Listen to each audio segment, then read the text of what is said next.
Eu tinha 30 segundos para decidir em quem confiar com a vida da minha filha, e escolhi errado. Se você é mãe e está assistindo isso, por favor não pare de escutar, porque o que aconteceu comigo pode acontecer com você, e talvez minha história salve seu filho quando eu não consegui salvar o meu. Meu nome é Valentina Rodrigues e eu morava em Eldorado do Sul, na região metropolitana de Porto Alegre, com minha filha de 4 anos, Iris. Ela tinha esses olhos castanhos enormes que brilhavam quando sorria, e ela sorria para tudo, para os sabiás que cantavam no nosso quintal de manhã, para o barulho da chuva no telhado da nossa casa, até para as vozes engraçadas que eu fazia quando lia histórias para ela antes de dormir. Iris era o tipo de criança que fazia todo mundo sorrir só de estar perto. Ela acordava toda manhã e corria para o meu quarto, pulando que nem um passarinho, perguntando se podia tomar café da manhã comigo. "Mamãe, a gente pode fazer pão de açúcar hoje?" ela dizia. E eu nunca conseguia dizer não para aqueles olhos castanhos.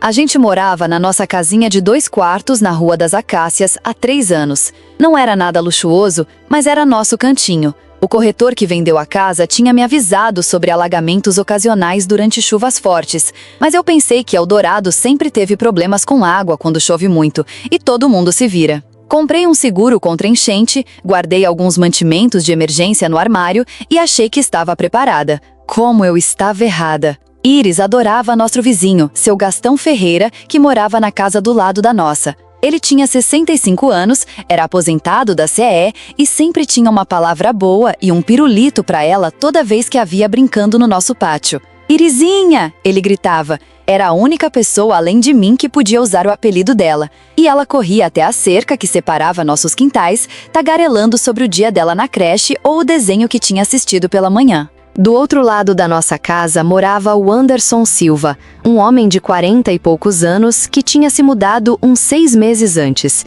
Ele era quieto, se mantinha na dele na maior parte do tempo, mas parecia gente boa. Trabalhava no turno da noite numa empresa de transporte, então eu raramente o via durante o dia. Quando a gente se esbarrava, ele era educado, sempre perguntando como a Iris estava e elogiando os desenhos dela quando ela mostrava através da cerca. Ele tinha mencionado uma vez que tinha crescido perto de Lajeado e que sabia muito sobre enchentes e segurança na água. Eu devia ter prestado mais atenção no jeito que os olhos dele desviavam quando ele falava isso. O dia 2 de maio de 2024 começou como qualquer outra quinta-feira. A previsão do tempo tinha falado sobre possíveis tempestades, mas morando na região metropolitana de Porto Alegre, isso não era nada incomum no outono. Deixei a Iris na creche Pequenos Sonhos às 7h30 da manhã, beijei a testa dela e prometi que ia buscá-la cedo se o tempo piorasse. Ela estava animada porque a turma dela ia fazer uma horta na creche naquele dia, e ela tinha ficado falando disso o fim de semana inteiro. "Eu vou plantar tomate, mamãe", ela tinha me contado, as mãozinhas dela já fazendo movimento como se estivesse cavando. Tomate bem vermelho e gostoso. Eu trabalhava como auxiliar administrativa no posto de saúde de Eldorado do Sul, e meu plantão era para terminar às 4. Mas por volta do meio-dia, a chuva começou a ficar pesada, e às 2 da tarde, o posto estava cheio de conversas sobre alertas de enchente repentina. Liguei para a creche para saber como a Iris estava, e a dona Marlene, a diretora, me garantiu que todas as crianças estavam seguras e que elas tinham mantimento suficiente se precisassem ficar abrigadas no local. "Não se preocupe, Valentina", ela disse com aquela voz calma e maternal dela. "A gente já passou por isso antes. O prédio fica em terreno alto e temos nossos protocolos de emergência. Venha buscar ela quando conseguir chegar aqui com segurança." Mas eu era mãe, e se preocupar era minha especialidade. Às 3 da tarde, eu não conseguia mais me concentrar no trabalho. Ficava olhando o celular para ver as atualizações do tempo, e cada uma era pior que a anterior. O Instituto Nacional de Meteorologia tinha emitido alerta vermelho para a região metropolitana de Porto Alegre. Eu nunca tinha visto isso antes. Normalmente eram só alertas laranja ou amarelo. Isso parecia diferente. Saí do trabalho às 3h15 e imediatamente fiquei presa no trânsito na BR-116. A chuva estava caindo tão forte que o limpador do para-brisa não dava conta, mesmo na velocidade máxima. Os carros estavam andando devagar feito lesma, e eu conseguia ver água começando a se acumular nas partes baixas da estrada. Minhas mãos estavam agarrando o volante tão forte que meus dedos ficaram brancos, e eu ficava checando o celular. mesmo sabendo que não devia fazer isso dirigindo. Às 4h30, eu só tinha andado uns 3 quilômetros, e a água nas estradas estava ficando mais funda. Foi aí que tomei a decisão que ainda me assombra. Liguei para Dona Marlene e perguntei se ela podia ficar com a Iris durante a noite se fosse necessário. A creche já tinha feito isso antes durante temporal forte, e eu achei que seria mais seguro que ter ela no carro comigo nessas condições. Claro, querida, disse a Dona Marlene. Temos colchõezinhos e bastante comida. A Iris está se divertindo muito com as amigas.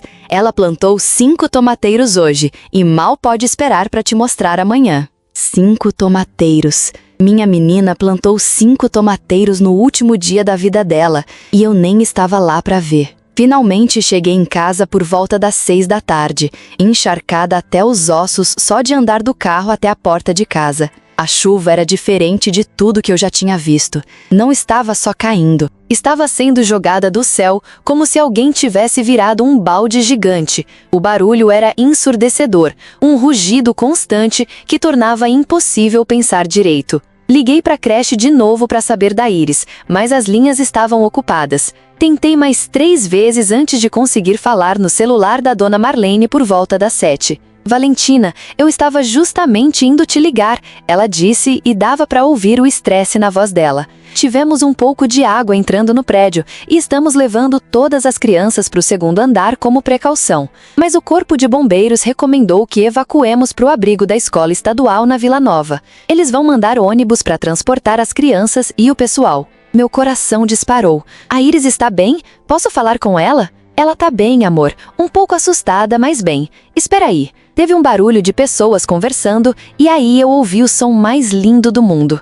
Mamãe, eu plantei 5 tomateiros. A Dona Marlene disse que eu vou andar de ônibus igual passeio. Isso mesmo, meu amor, eu disse, tentando manter a voz firme, mesmo estando começando a entrar em pânico. Você vai andar no ônibus para um lugar seguro e eu vou te buscar assim que conseguir, tá bom? Tá bom, mamãe, eu te amo. Eu também te amo, Iris, muito, muito. Se comporta com a Dona Marlene e eu te vejo logo. Essas foram as últimas palavras que minha filha falou comigo. Depois que desliguei, tentei descobrir como chegar na escola estadual, mas a água fora de casa estava subindo rapidamente. O que tinha sido um fiozinho d'água na rua quando cheguei em casa tinha virado um córrego correndo e já estava na altura da calçada. Dava para ouvir sirenes ao longe, mas parecia que elas estavam se afastando do nosso bairro em vez de se aproximar. Eu estava parada na minha sala, tentando decidir o que fazer, quando ouvi uma batida forte na minha porta da frente.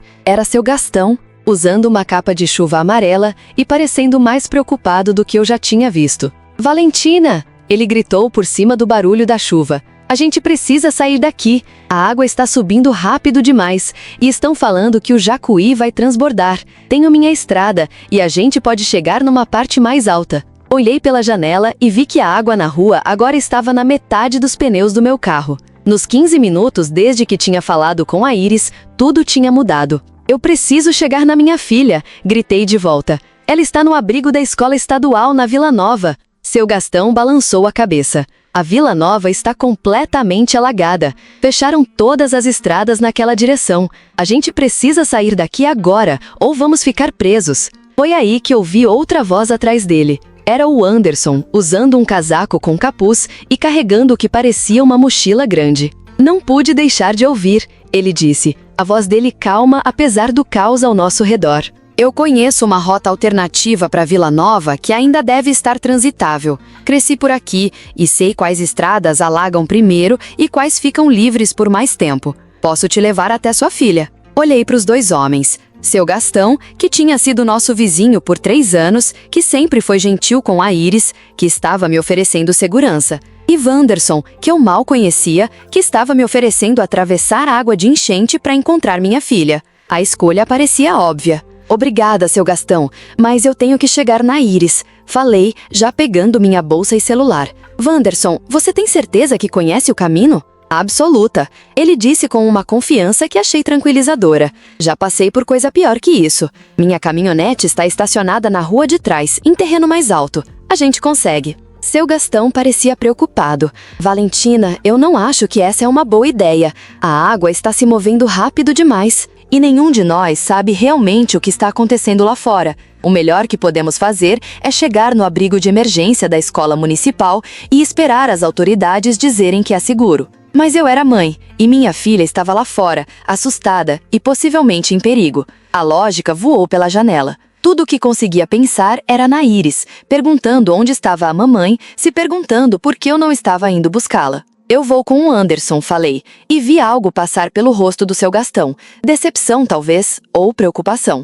Você vai pro abrigo. Eu te ligo quando encontrar ela. Seguiu o Anderson para dentro da tempestade e imediatamente soube que tinha cometido um erro. A chuva era tão intensa que mal conseguia ver 1 metro na minha frente. A água agora estava na altura dos meus tornozelos e se movia rápido o suficiente para que eu tivesse que me concentrar em cada passo para não ser derrubada. Quando chegamos na caminhonete dele, eu estava completamente encharcada e tremendo, apesar do ar quente de maio. A caminhonete do Wanderson era um modelo grande e antigo com rodas altas, o tipo que consegue atravessar água funda. Ele me ajudou a subir no banco do passageiro e notei que a mochila dele estava cheia do que pareciam mantimentos de emergência, corda, lanternas, água engarrafada.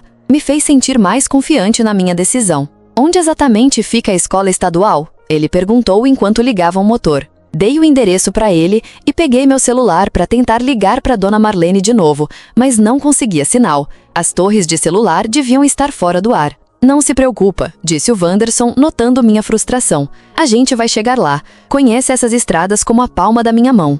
Mas conforme começamos a dirigir, percebi que o Wanderson podia conhecer as estradas, mas não as conhecia em condições de enchente. Viramos numa rua que ele disse seria um desvio que evitaria as piores enchentes, mas em 2 quadras estávamos dirigindo através de água que chegava na metade dos pneus da caminhonete. O motor estava forçando e dava para sentir o veículo lutando contra a correnteza. Você tem certeza que esse é o caminho certo? Perguntei, tentando manter o pânico fora da minha voz. Confia em mim. Ele disse, mas notei que os dedos dele estavam brancos no volante, igualzinho aos meus tinham estado antes. Já dirigi em coisa pior que isso. Conseguimos mais algumas quadras antes da caminhonete começar a fazer um barulho estranho, um som de moagem e gemido que eu nunca tinha ouvido antes. O Wanderson encostou no que achei que era o lado da rua. Era difícil dizer onde a rua terminava e os quintais começavam, porque tudo estava debaixo d'água. Acho que a gente pode ter um problema, ele disse,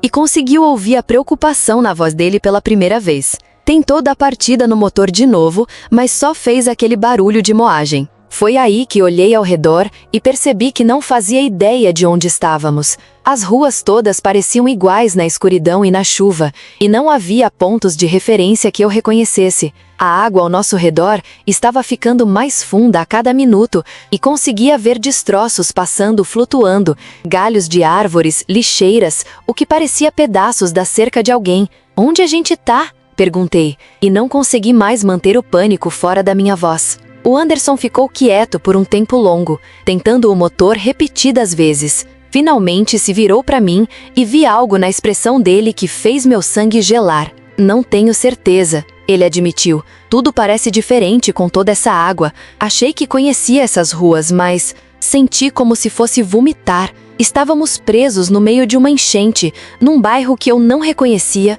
com um homem que eu mal conhecia, e minha filha de 4 anos estava em algum lugar lá fora. Provavelmente se perguntando por que a mamãe não tinha vindo buscá-la ainda. A gente precisa pedir ajuda, falei, checando o meu celular de novo, ainda sem sinal. As torres de celular provavelmente estão fora do ar, disse o Anderson. Mas não se preocupa, a gente vai dar um jeito. Talvez a gente possa andar até um lugar mais alto e encontrar um telefone que funcione. Andar? Em água de enchente que agora chegava nas janelas de uma caminhonete grande, com destroços e sabe-se lá o que mais boiando ao nosso redor. Pensei na Iris, em como assustado ela devia estar, em como eu tinha prometido que viria buscá-la logo. Ficamos sentados naquela caminhonete pelo que pareceu horas, vendo a água subir cada vez mais. O Anderson continuava tentando o motor, e eu continuava checando o meu celular, mas nada mudava. Estávamos presos, e a Iris estava lá fora em algum lugar,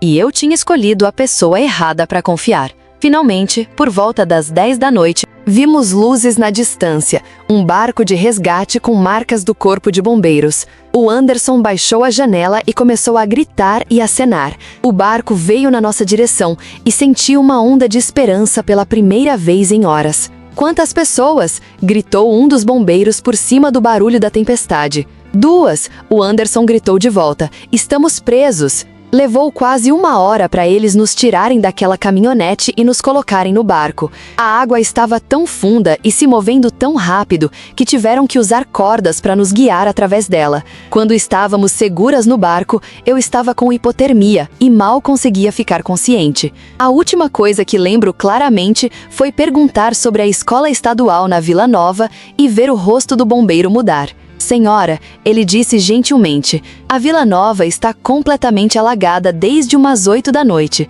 A escola estadual, houve um incidente lá. Estamos levando a senhora para o abrigo de emergência na escola municipal. E alguém lá pode dar mais informações." Um incidente. Essas palavras ecoaram na minha cabeça enquanto perdi a consciência. Acordei no ginásio da escola municipal, enrolada em cobertores e cercada por outras vítimas da enchente. Uma voluntária da Cruz Vermelha estava sentada do meu lado e, quando viu que eu estava acordada, chamou outra pessoa, uma mulher de uniforme do Corpo de Bombeiros que parecia que tinha passado pelo inferno. "Senhora Rodrigues", ela disse, se ajoelhando do lado da minha maca. "Sou a Sargento Santos do Corpo de Bombeiros de Eldorado do Sul. Entendo que a senhora tem uma filha que estava na creche Pequenos Sonhos?" O jeito que ela falou, "estava, não está", fez meu coração parar. "Onde ela está?", consegui sussurrar. "Onde está a Iris?" A Sargento Santos respirou fundo, e eu soube. Antes dela falar uma palavra,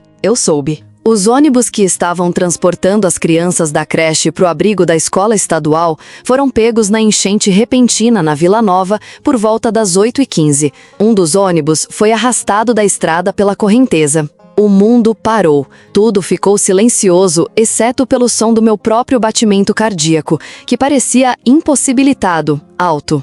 O motorista e a maioria das crianças foram resgatados, mas 3 crianças e um membro da equipe. Ela fez uma pausa e consegui ver lágrimas nos olhos dela. "Sinto muito, senhora Rodrigues. Sua filha foi uma das crianças que não conseguimos salvar." Não lembro muito do que aconteceu depois. Sei que gritei, sei que pessoas vieram correndo e alguém me deu alguma coisa para me ajudar a me acalmar. Sei que em algum momento trouxeram a mochilinha da Iris, que tinha sido encontrada presa numa árvore quase 3 quilômetros de onde o ônibus tinha saído da estrada. Dentro estava um desenho que ela tinha feito naquela manhã. Não 5 tomateiros como a dona Marlene tinha dito, mas uma borboleta perfeita com asas de todas as cores do arco-íris. E embaixo, com sua caligrafia cuidadosa de 4 anos, "Para a mamãe." Mais tarde, muito mais tarde, descobri o que tinha acontecido. Os ônibus tinham saído da creche por volta das 7h30, logo depois que falei com a Iris no telefone. Tinham chegado quase até a escola estadual quando a enchente repentina na Vila Nova fez com que um dos ônibus fosse arrastado para o córrego do Arroio Grande. O motorista, a dona Marlene e a maioria das crianças tinham sido resgatados, mas a correnteza era forte demais e a Iris, junto com outras 2 crianças e uma auxiliar chamada Tia Carmen, tinha sido arrastada. Encontraram o corpo da Iris 3 dias depois, quase 5 quilômetros córrego abaixo. Ela ainda estava usando o vestidinho rosa com flores que eu tinha escolhido para ela naquela manhã. Aquele que ela tinha ficado tão animada para usar porque era novo e rodava gostoso.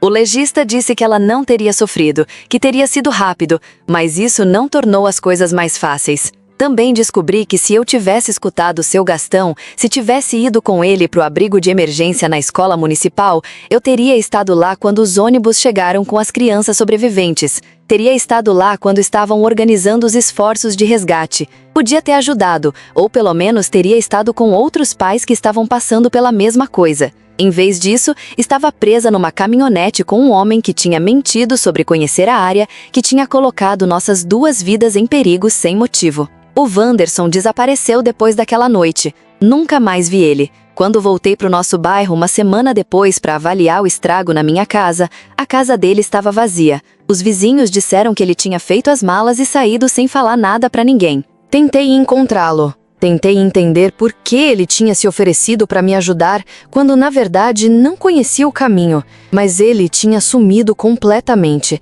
Era como se nunca tivesse existido. Seu Gastão veio no funeral da Iris, sentou no fundo e não falou muito, mas depois segurou minhas mãos nas dele calejadas e disse: "Sinto muito, filha. Devia ter tentado mais para te convencer a vir comigo." Falei para ele que não era culpa dele, que eu tinha tomado minha própria decisão, mas consegui ver a culpa nos olhos dele, a mesma culpa que eu carregava todo dia. Os investigadores disseram que a enchente foi sem precedentes, uma enchente de 500 anos, que ninguém podia ter previsto. Disseram que os protocolos de emergência tinham sido seguidos, que todo mundo tinha feito o melhor possível sob circunstâncias impossíveis. Disseram um monte de coisas que eram para me fazer sentir melhor, mas nada podia mudar o fato de que minha filha tinha morrido porque eu confiei na pessoa errada. Nos meses que se seguiram, aprendi mais sobre aquela noite do que jamais quis saber. Descobri que o seu Gastão tinha chegado seguro no abrigo da escola municipal,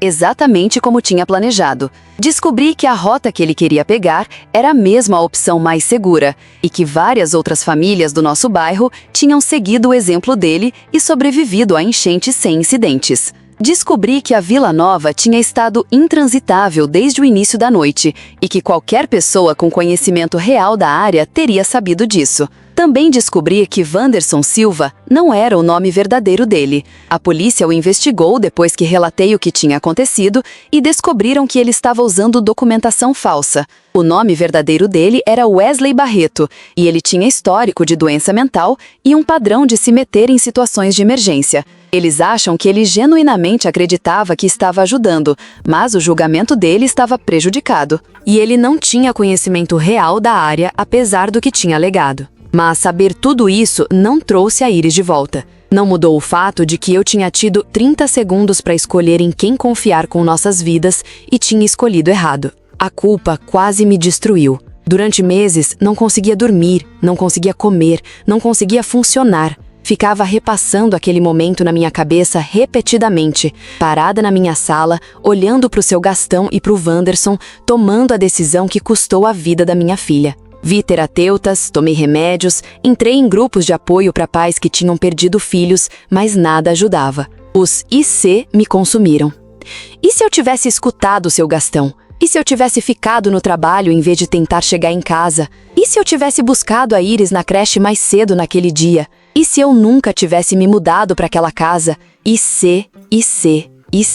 O ponto de virada veio quase um ano depois, quando recebi uma carta da dona Marlene. Ela também estava sofrendo, carregando sua própria culpa sobre a decisão de evacuar as crianças, sobre a rota que tinham pego, sobre não conseguir salvar todo mundo. Na carta dela, ela me contou sobre as últimas horas que tinha passado com a Iris, sobre como minha menininha tinha sido corajosa, sobre como ela tinha ajudado a acalmar as crianças menores que estavam com medo da tempestade. Ela continuou dizendo para os outros meninos que não se preocupassem, a dona Marlene escreveu, porque a mamãe dela estava vindo buscá-la, e a mamãe dela sempre cumpre as promessas. Mesmo quando entramos no ônibus, mesmo quando a água começou a ficar assustadora, ela nunca perdeu a fé de que você ia encontrá-la. Ela te amava muito, Valentina, e sabia o quanto você amava ela. Esse amor não acabou por causa da decisão que você tomou naquela noite. Lendo aquela carta, percebi que eu tinha ficado tão focada na minha culpa,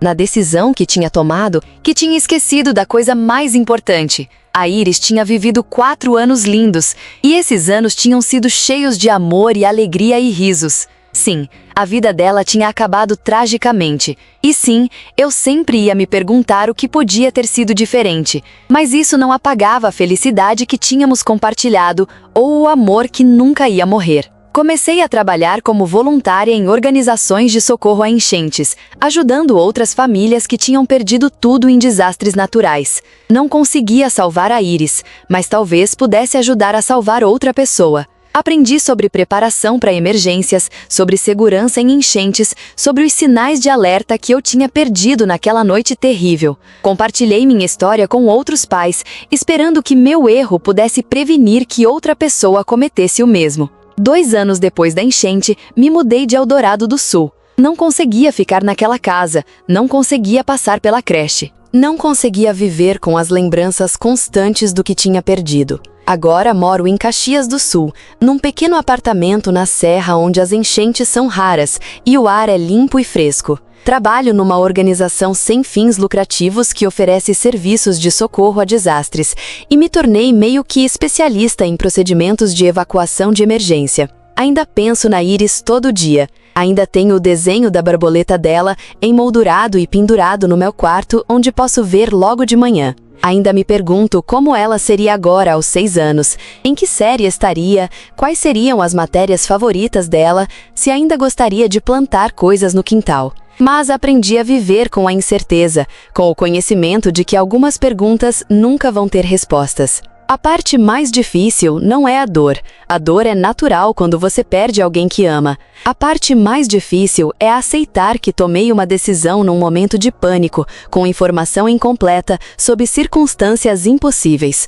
E essa decisão teve consequências terríveis. Aprendi que o perdão, especialmente o auto-perdão, não é um destino onde você chega, mas uma jornada que você faz um dia de cada vez. Se você é pai ou mãe escutando isso, por favor, aprenda com a minha história. Quando um desastre acontece, não confie em estranhos, não importa o quão confiantes eles pareçam. Confie nas pessoas que você conhece, nas pessoas que se provaram para você ao longo do tempo. Confie nos serviços oficiais de emergência e rotas de evacuação. Confie nos seus instintos e se alguma coisa parece errada, não ignore essa sensação. Mais importante, garanta que seus filhos saibam que são amados todo dia, porque você nunca sabe quando esse amor vai ser tudo que sobra deles. Fala que ama eles quando deixa na escola, quando coloca para dormir, quando estão sendo arteiros ou difíceis ou te deixando louca. Ama eles em voz alta, para que mesmo se o pior acontecer, eles saibam. A Iris sabia. Mesmo naqueles momentos finais, cercada de água correndo e caos, ela sabia que a mamãe amava ela e estava tentando encontrá-la. Esse conhecimento não tira minha culpa, mas me dá paz. E talvez, só talvez, ajude a salvar seu filho quando o meu não pode ser salvo. Mas tem uma coisa a mais que preciso te contar.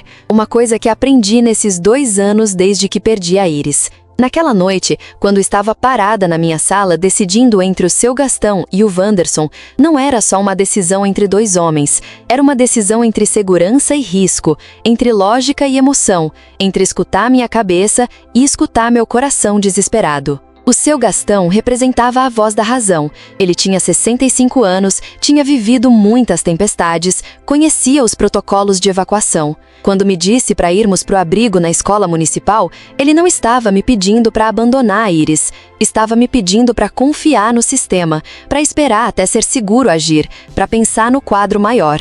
Mas eu era uma mãe aterrorizada, e a ideia de não fazer algo ativamente para salvar minha filha me parecia impossível. O Wanderson, por outro lado, estava me dando o que eu queria escutar, que tinha um jeito de chegar na Iris, que a gente podia driblar o sistema, que a gente podia tomar controle da situação. Não importava que ele fosse um estranho, não importava que o plano dele soasse perigoso. Ele estava me oferecendo ação, quando eu desesperadamente precisava sentir que estava fazendo alguma coisa. A verdade é que mesmo se eu soubesse então o que sei agora, que o Wanderson estava mentindo sobre conhecer a área, que o seu Gastão estava oferecendo o caminho mais seguro, não sei se teria tomado uma decisão diferente. O amor de uma mãe pelo filho pode fazer você fazer coisas irracionais, pode nublar seu julgamento, pode fazer você acreditar que consegue vencer as probabilidades através de pura força de vontade. Nas semanas depois do funeral da Iris, fiquei obcecada em encontrar alguém para culpar além de mim mesma. Culpei os meteorologistas por não prever a severidade da tempestade. Culpei a creche por não evacuar mais cedo. Culpei o corpo de bombeiros por não chegar a tempo. Culpei a prefeitura por não ter sistemas de alerta melhores. Culpei-lhe um VAR por mentir. Culpei o seu Gastão por não ser mais convincente. Até culpei a Iris por plantar aquela semente na minha cabeça sobre querer plantar tomateiros naquele dia. Mas a terapia me ensinou que a culpa é como água de enchente. Se você não encontra um jeito de canalizá-la construtivamente, ela se acumula e fica tóxica. Eventualmente, tive que enfrentar a realidade de que tinha tomado a melhor decisão que consegui com a informação que tinha naquele momento, sob circunstâncias extremas, motivada pelo amor pela minha filha. Que o resultado foi trágico não significa que a decisão foi imoral ou que eu sou uma mãe ruim. Conversei com muitos outros pais que perderam filhos em desastres naturais, e todos nós temos nossas próprias versões daqueles 30 segundos. A mãe em São Paulo que decidiu ficar em casa em vez de evacuar. O pai no Rio que achou que conseguia atravessar uma ponte alagada. A avó na Bahia que não acreditou que a chuva seria tão forte. Todos nós tomamos decisões baseadas em amor, medo, esperança e informação limitada. Alguns de nós tivemos sorte e outros não. O que aprendi é que a sobrevivência muitas vezes tem menos a ver com tomar a decisão certa e mais a ver com fatores fora do nosso controle. O momento exato que uma tempestade bate, a rota específica que uma enchente pega, a presença ou ausência de ajuda quando você precisa. Podemos nos preparar, podemos planejar, podemos seguir protocolos de segurança, mas no final, a natureza é mais poderosa que todos nós. Isso não significa que não devemos tentar tomar as melhores decisões possíveis. Significa que quando tomamos decisões que resultam em tragédia, precisamos encontrar um jeito de viver com as consequências sem nos destruir completamente. Precisamos encontrar um equilíbrio entre aceitar responsabilidade pelas nossas ações e reconhecer os limites do nosso controle. Para mim, esse equilíbrio veio através do serviço. Não consegui salvar a Iris, mas ajudei a salvar outros. Trabalhei com equipes de resposta a desastres para melhorar os sistemas de alerta precoce. Dei palestras em escolas sobre preparação para emergências. Consolei outras mães que perderam filhos e vi o poder curativo de compartilhar nossas histórias. Uma das famílias que ajudei era de uma pequena comunidade perto de Pelotas que foi atingida por enchentes repentinas no ano passado. A mãe, uma mulher chamada Graciela, tinha perdido seu filho de 5 anos de um jeito muito parecido com como perdia a Iris. Ela também tinha que tomar uma decisão em segundos. Ela também tinha escolhido a opção mais arriscada porque parecia oferecer mais esperança. E ela também estava sendo consumida pela culpa. Quando a Graciela me contou a história dela, consegui me ver 2 anos antes, destruída, furiosa, procurando alguém para culpar. Mas também consegui ver uma coisa que ela ainda não conseguia ver, que o filho dela tinha sido amado profundamente, que tinha vivido uma vida cheia de alegria mesmo sendo curta,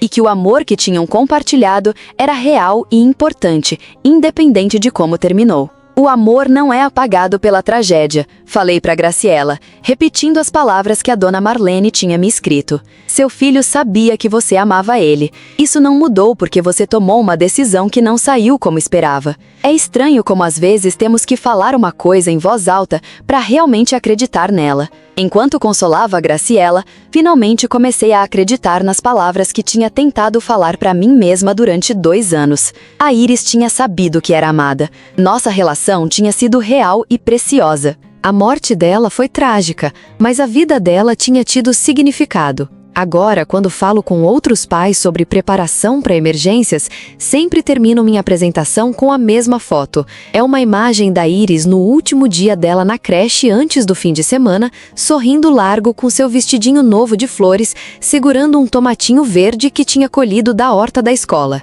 Na foto, ela está completamente feliz, completamente no momento, completamente segura de que é amada. Essa é minha filha Iris, eu digo. Perdi ela na enchente de Eldorado do Sul, mas antes de perdê-la, eu a tive por 4 anos incríveis. Cada momento desses 4 anos valeu a pena, mesmo sabendo como a história terminou. E embora eu não possa mais protegê-la, posso honrar a memória dela, ajudando a proteger os filhos de vocês. Então, conto para eles sobre as lições práticas que aprendi, sobre ter múltiplos planos de evacuação e praticar eles com toda a família. Sobre conhecer as rotas oficiais de evacuação e nunca tentar improvisar durante uma emergência. Sobre ter kits de emergência preparados e saber como usar um rádio meteorológico. Sobre a importância de seguir ordens de evacuação, mesmo se elas parecem prematuras. Mas mais que tudo, falo para eles confiarem nas pessoas que conhecem, não em estranhos que aparecem em momentos de crise.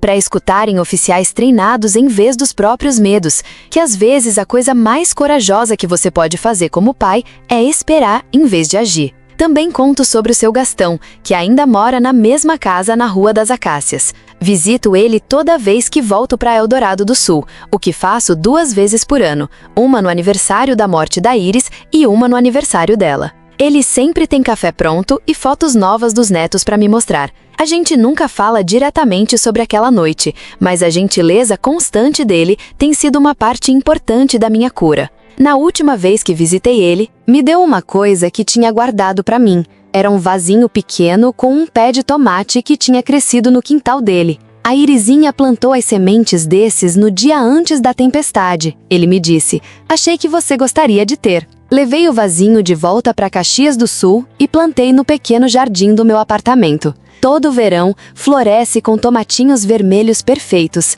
e toda vez que vejo eles, lembro não da noite que perdi a Iris, mas da manhã quando ela estava tão animada para plantar na horta. Lembro da risada dela, das mãozinhas pequenas na terra, da alegria pura de criar uma coisa linda. Essa é a lição final que aprendi, que podemos escolher o que lembrar. Podemos focar nos últimos momentos terríveis ou podemos focar nos anos de alegria que vieram antes. Podemos nos deixar definir pelos nossos piores momentos ou podemos escolher ser definidos pelo nosso amor.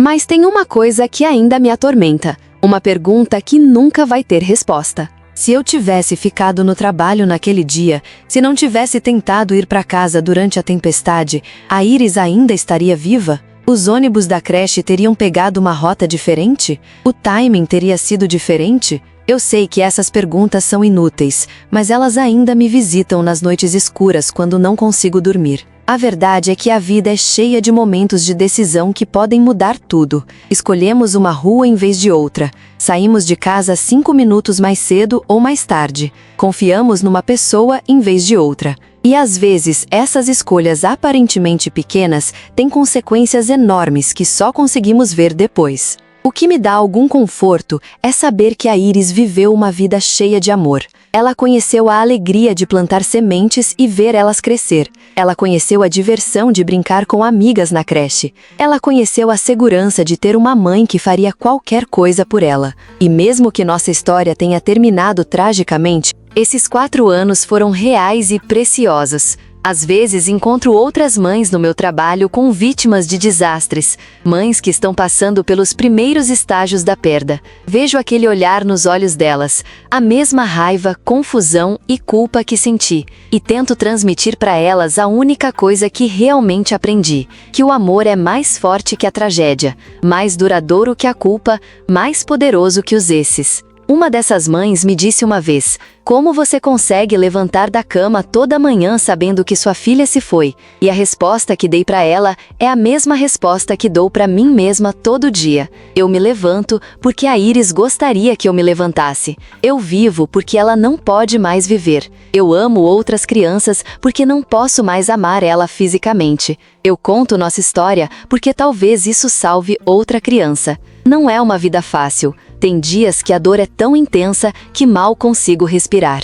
Tem momentos quando vejo uma menina da idade que a Iris teria agora e preciso me segurar para não chorar ali mesmo. Tem noites quando acordo de pesadelos sobre água e não consigo voltar a dormir. Mas também tem momentos de graça, quando ajudo uma família a se reunir depois de um desastre, quando vejo os tomatinhos da Iris crescendo no meu jardim, quando uma mãe me agradece por compartilhar minha história, porque isso ajudou a tomar uma decisão mais segura durante uma emergência. Nesses momentos, sinto que a vida da Iris ainda tem propósito, que nosso amor ainda está fazendo diferença no mundo. Meu nome é Valentina Rodrigues e perdi minha filha de 4 anos, Iris, nas enchentes históricas do Rio Grande do Sul em maio de 2024 porque confiei no vizinho errado. Estou compartilhando essa história não por pena, mas como um aviso. Em situações de desastre, as decisões que você toma em segundos podem ecoar por toda a vida. Escolha cuidadosamente, escolha sabiamente e nunca, jamais pare de dizer para os seus filhos o quanto você os ama. Porque no final, esse amor é a única coisa que realmente importa. É a única coisa que dura além da tragédia, além da culpa, além da dor. É a única coisa que faz tudo valer a pena, mesmo quando, especialmente quando, é tudo que nos resta.